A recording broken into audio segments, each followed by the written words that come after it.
National Guard troops who were here in our area about 4 hours ago. We did see that the FBI Director, Kash Patel, said that he was headed here to the Windy City. They're actually in a suburb, right? They're in Elwood, from what we understand, which is right near Joliet, south suburb, a staging facility there. And as I understand, we do have some live pictures there. As many as 300 Illinois National Guard, 400 from Texas. We saw Governor Abbott of Texas tweeting pictures of the National Guard there leaving. Beyond that, we don't know much about what this mission is going to be, and that was one of the subjects that came up in the court hearing yesterday, as the state of Illinois has sued to block this, saying this is not legal. It's not federally legal for the president to call in the Guard in objection to that state's governor. And so when the lawyer representative for the federal government was asked what will they be doing, where will they be deployed, they couldn't answer. So we don't have a lot of answers in terms of what the mission is, other than the expectation that at least initially it would be to guard the federal facilities, like that facility, that ICE facility that's been set up in Broadview. Okay, and you speak of Broadview. We actually have our chopper over that facility right now. As we're looking at that, you can see here that there's not as much activity as what we have seen. This is the ground shot here. Now, so this is a ground shot near Joliet, yeah. Exactly, in Elwood. As we're looking at that, you don't see a whole lot of activity in this area, but we're kind of zooming around here. And it does appear that they've at least set up some staging. Yeah, so this is where they would theoretically be staging and be their base for operations, not just in Chicago, but all across the region. And interestingly, there is a big National Guard armory in Maywood, which is literally a couple miles down Roosevelt Road from that Broadview detention facility. I know we had a reporter out there this morning trying to figure out if there was going to be some activity there. They didn't see any. So this is shrouded in secrecy right now. We don't have a lot of questions. And that's for many different reasons. Right. It's important to note that the judge declined to put a ruling in place immediately, like the judge in Portland had done. They put an immediate injunction on deploying the National Guard. Here the judge said we've got 500 pages of argument from the state, the plaintiff here in this lawsuit. She wants to go through it and then make a decision on Thursday. Now, she had urged the federal government to hold off deployment of the National Guard until then, which it looks like is not happening unless they're just going to remain in the staging facility until they do get deployed. Okay, so that is our view, again, on the ground there in Elwood. We also have a view from Broadview, if we can. Okay, we lost the chopper video from Broadview. Let's go to Kristi Noem. We know that she's in Portland. Yeah, the Homeland Security Secretary.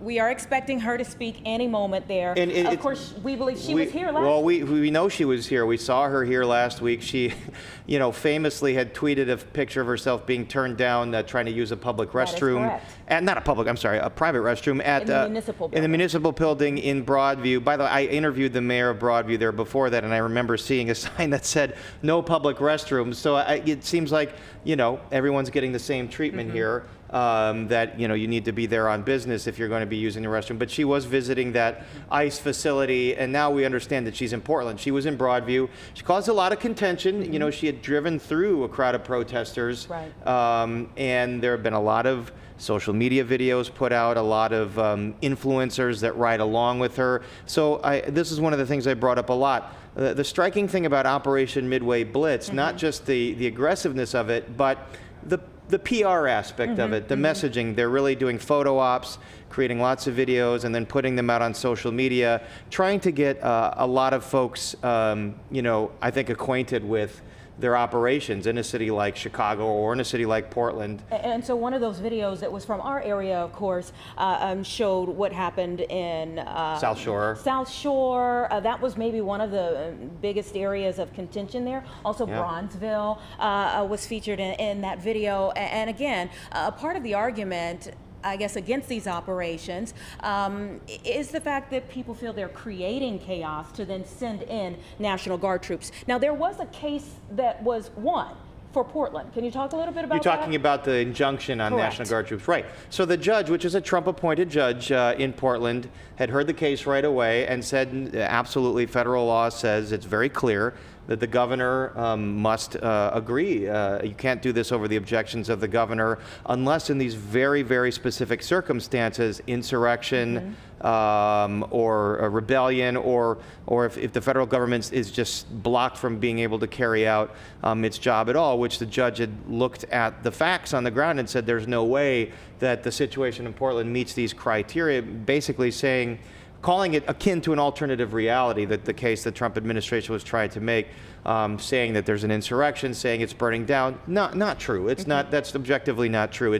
There's images that get put out on social media, selective images of a couple blocks where there's contention. There are protesters. Some of them might be aggressive, and there's what we've seen here, which are the federal agents who are trying to beat back those protests and try to conduct their business and detain immigrants. And so the judge not buying the notion that this means that the whole city's burning down. Yeah. I mean, it's important to note that these are 1 or 2 blocks around the federal facility there. And then in Broadview, we know that the state has stepped in now to create these protest zones around 25th and Beach over there.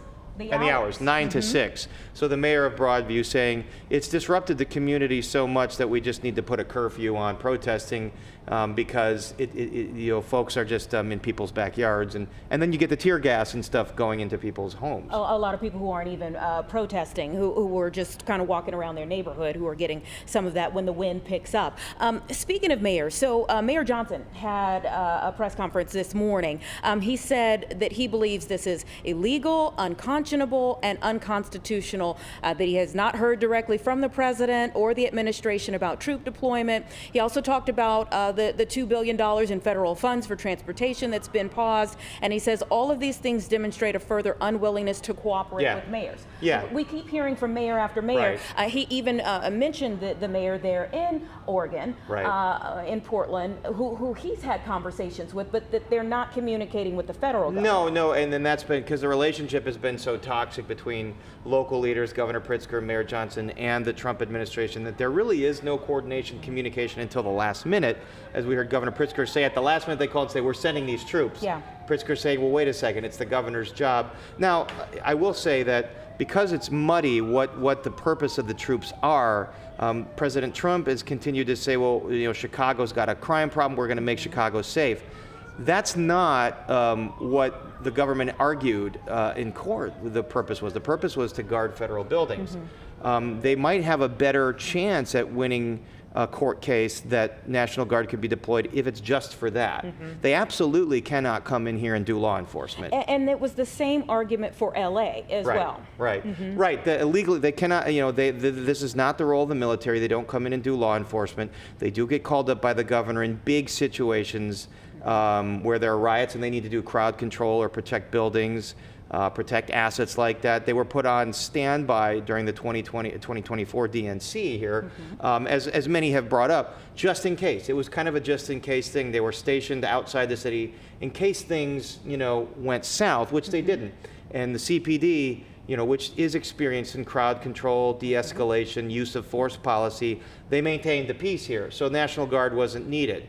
So they're here to sort of relieve CPD so that they could go do law enforcement. National Guard will do traffic control and guarding. They absolutely cannot do law enforcement. But that, and they're not trained in that. In and of itself has become an issue this week. That line between what CPD can and cannot do and what the federal agents are supposed to do and when they need to call in CPD. But see, now federal ICE can do law enforcement. So this is different than the National Guard or the military.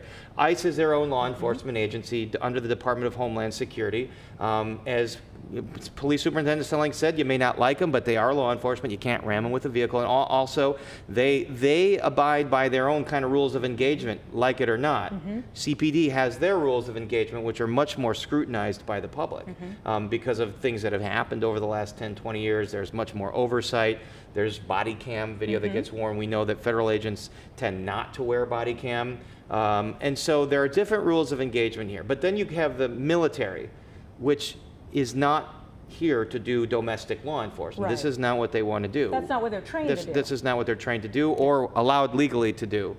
And we know that Governor Abbott, though, has been enthusiastic about sending the National Guard here, even though in the past he's talked about not wanting other states or the president to usurp his abilities to control his National Guard. So it's a flip. It's a partisan thing, and He's very closely aligned with the president. So and this is a tweet there's that his he tweet. just sent out. You can see it here on your screen there, showing the National Guard troops loading up to get on the plane to come here and also to Portland. Let's bring up the other aspect. This is a full circle moment because, you know, the local mayor, Mayor Johnson, complained that Governor Abbott largely was responsible for sending busloads Exactly. of recent migrants. That was about a year ago. About a year ago, thousands of them, busload after busload, to Chicago, creating what had been a humanitarian problem, which the city had to deal with, and they had problems dealing with it. Trying to find places for them to trying to find flee. places. Ultimately, Yeah. some of these shelters that had problems did close down, and the city did deal with it. The state dealt with it. But now you see, after all these migrants were sent here from Texas, now you kind of turn around and say, well, they have a problem in Chicago. We need to send our National Guard there to quell their problem. That was partially manufactured by people like Governor Abbott. By sending troops here. So there's a lot of politics being played. It's a lot about the imagery. Right. They like the imagery of troops coming in and keeping the peace in a city they don't like. And being heavy-handed with law enforcement, but that's not in the president's and his administration's view a bad thing. No. Being heavy-handed with law enforcement, but to actually keep the peace and keep people safe. We're going to continue to follow all of these things. Again, we're expecting Kristi Noem to speak any minute now from Oregon, so we'll try to get to that just as soon as we can. Of course, we're looking for any indication that FBI Director Kash Patel is in fact in Elwood. And we're still going to follow the National Guard deployment to see, you know, what the mission's going to be and how it's going to play out, and especially amid this court situation. There's a lot